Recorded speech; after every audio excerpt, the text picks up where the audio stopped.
The following video is one in a series on spiritual resilience training, a non-religious view of personal values and their dynamics with others. The contents reflect a variety of principles and practices of systems theory and relational counseling for team building and family resilience.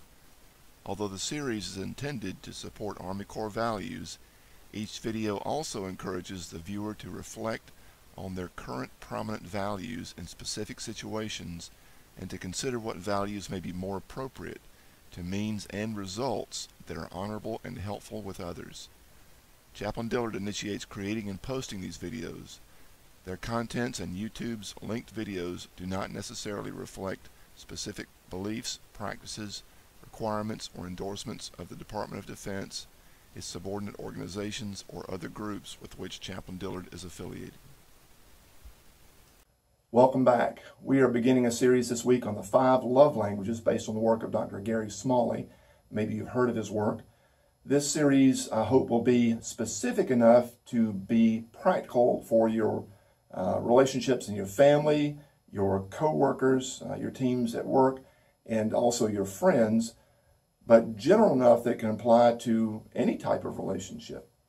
I think it's fair to say that love languages may only be preferences, but they function like foreign languages. So consider the possibility that you and I are co-workers and we're going to have a working lunch, and I decide to go ahead and order lunch for us. I think that's going to be a great way to begin the relationship, to build rapport and trust and care. And so I order us a large, thin, crispy crust pizza with everything on it, including anchovies. And I think this is going to be great. I'm providing lunch for them. It's going to be a tasty lunch. They're going to see that I care about them. They're going to see that I'm giving, and we're really off to the right foot. That might seem like a completely foreign language to you. Maybe you don't like pizza. Maybe you're lactose intolerant. Maybe you're gluten intolerant. Maybe you hate anchovies, or your idea of a pizza is not a thin, crispy crust, but a thick and soft crust. But aren't all those things just preferences?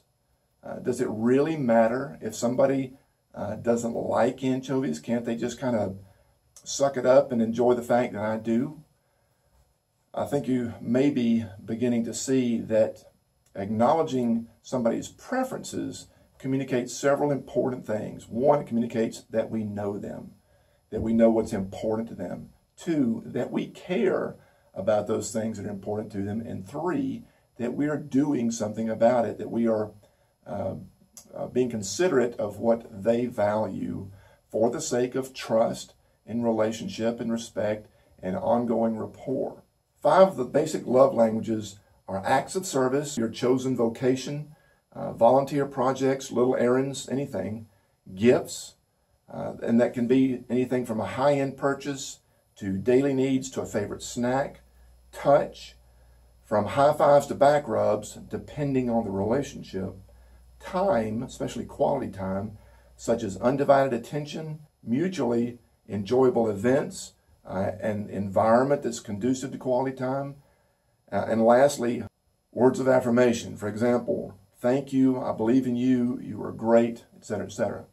Now, not everybody knows what their love language is. If they were raised in a family and they all kind of had the same love language, then they might just assume that other people had that same way to express affection or loyalty or commitment to somebody else.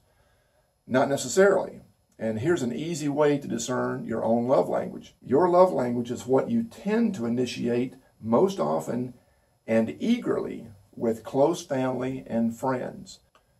When you're with people that you really know and care about and feel close to, how do you typically and eagerly initiate affection toward them? And I don't necessarily mean romantic affection, but wanting to show them that they are important to you. That is probably your love language. And we may have a couple of love languages that are more important to us than the others. But again, we need to acknowledge that family members, co-workers, and friends may speak very different languages. Just because something is important to us and has worked for us in past relationships doesn't mean it's necessarily important to the other person. There are couples who've been married for years that still don't get the fact that their spouse thinks and feels and acts differently than they do. They just think that they're odd or that they're even wrong, not that they're different. I would never say that my wife is wrong for not liking anchovies, and by the way, she doesn't. She just has a different palate than I do for that. We have different palates, psychologically speaking, or metaphorically speaking, for different types of love languages. And we're going to cover those in this series. I hope you'll stick with us because I think you'll find it helpful to having more effective relationships in your family, in your work teams, your social teams, etc. Hope to see you next time. At the release date of this video, I am stationed with Research Development and Engineering Command, RDECOM, at Aberdeen Proving Ground, Maryland. Because the majority of our personnel are in this area, I spend most of my time here. I do, however, travel to our distant units based on command priorities and budget. I place these videos on YouTube for broad visibility to Army personnel and their families, but I hope the videos will be helpful to others too. If you are assigned to RDECOM and want to request specific topics by video, training on site or by VTC, or confidential counseling on site or by secure webcam, you can contact me at jeffrey.d.dillard.mil@mail.mil.